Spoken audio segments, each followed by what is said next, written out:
नमस्कार। चलंतु प्रस्तुत करिबा बिना मसला वाला टेस्टी टेस्टी उपमा। देखो केते सुंदर देखा जाउछि। एठी आमे सुजी उपमा पे जहाँ भी नबा सब मापिकी नबा। एठी मु बड़ दाना वाला सुजी को गोटे गिना मु बड़ सुजी नेछि। आकु एबे आमे कौन करिबा गोटे पैन को बसई कि टिके हल्का गरम होला परे पैन आमे सेतरे सुजी को देकी आग 2 मिनिट सेमिति भाजी नबा। तापर टिके भाजी होला परे 2 छोटो चामच आमे गुआ घियो को दे नबा।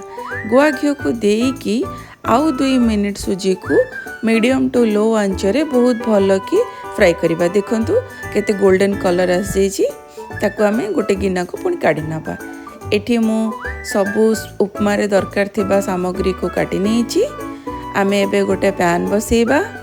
पैन गरम हैला परे एठी मु 2 बड़ चामच घियो को देछि। आपण गुआ घियो बा जेकोसी घियो नै परिबे। आपण तेल रे भी आपण आको प्रस्तुत करि परिबे किंतु घियोर बासनाटा भल लागे। एठी मु 3 छोटो चामच चना डाली देछि आउ गोटे छोटो चामच बिरि डाली को देछि। बिरि डाली चना डाली पकेला परे मु एठी गोटे छोटो चामच सोरिष को देछि। तापरे गोटे छोटो चामच कंचा लंका 1 इंच अदा को मु एठी ग्रेट करी नेथिली ताको दे नेछि। दे नै कि टिके भलो से घांटी नेबे। अदा मु जेहेतु देछि हिंगु आ देनी आपण चाहिले हिंगु पके परिबे। एठी 3 बड़ चामच गाजर को मु छोट छोट करी काटी नेथिली। सेई गाजर रो मु 3 बड़ चामच गाजर को एठी दे नै कि टिके भलो से फ्राई कर नेछि। एठी उपमा रो माने स्मेल आ टेस्ट को बढ़ेबा पे मु एठी 15 रु 20 टा खंडे भृसंग पत्र को देछि।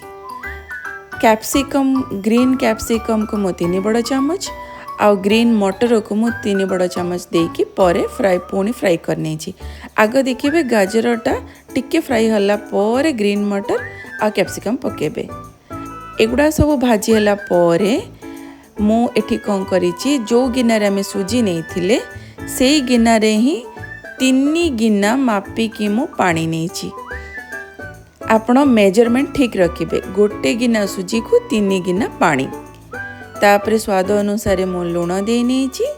एबे ताकू टिके चले नबा जेमती लूणटा पानी रे गुली जीवो।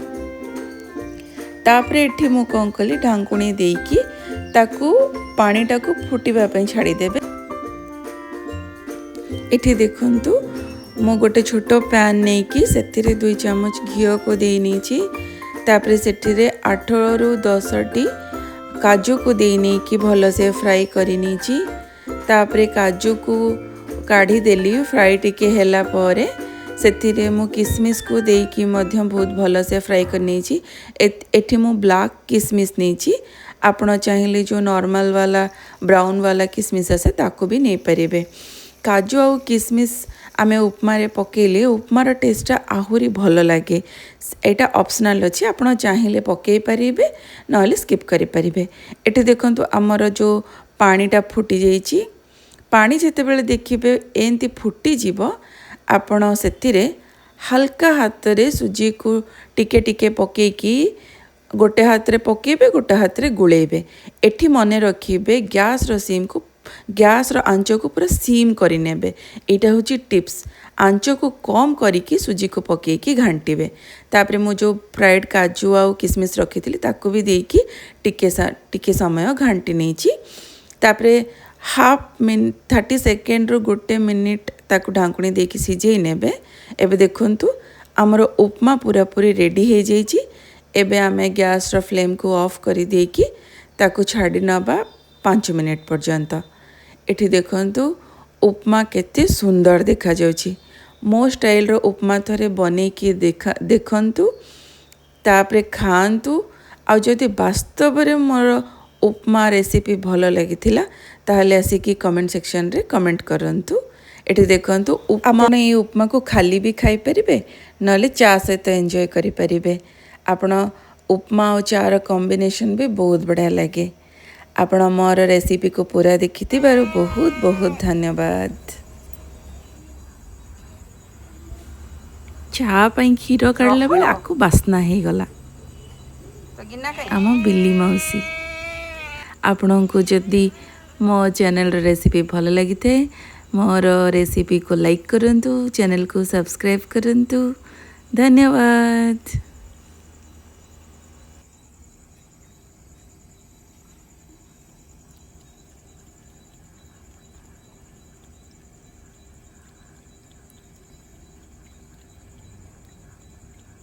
बिल्ली मछली